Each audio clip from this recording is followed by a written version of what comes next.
मैत्रिणींनो, रुचिरा खवय्यामध्ये तुमचं मनापासून स्वागत आहे। आज आपण बनवूया मसूर डाळीचा डोसा। ही एकदम झटपट होणारी रेसिपी आहे आणि हे मसूर डाळ जास्त वेळ भिजवायला लागत नाही। 2 तास भिजवली तरी चालते। आपण त्याच्यासाठी लागणारे साहित्य बघूया। ही मसूर डाळ मी 2 तास भिजवून ठेवली। लसूण, आलं, हिरवी मिरची, चटणीसाठी आपण साहित्य बघूया। खोबरं आहे, सुकं खोबरं, डेसिकेटेड खोबरं आहे, डाळ आहे आणि लसूण आहे, मीठ आहे आणि लाल मिरची। आपण चटणीमध्ये लाल मिरची वापरणार आहे। आता आपण दळण्यासाठी मसूर डाळ, आलं, लसूण आणि मिरची हे आपण वाटून घेऊया। आता वाटण्यासाठी ही मसूर डाळ टाकली आहे।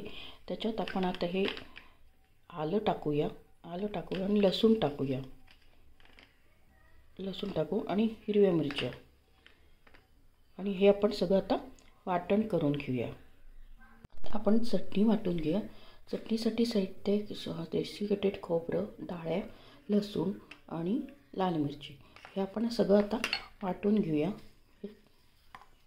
खोबरं,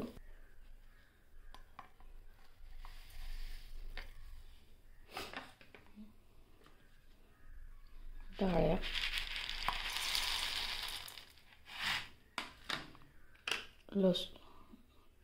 लसूण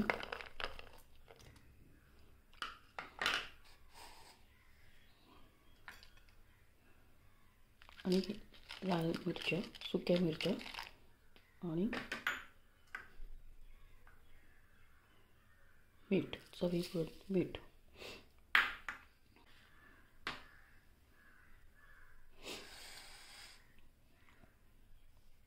तेल टाकले।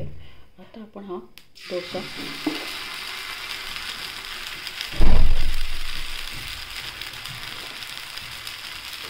टाकून जसं हलवून घ्यायचं।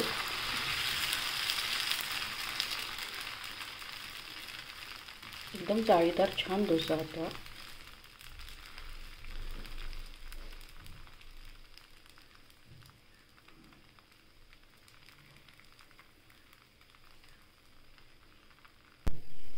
एका साईडने आता आपण ब्राऊन झालं आहे। आता दुसऱ्या साईडने आपण करायला घेतलं आहे।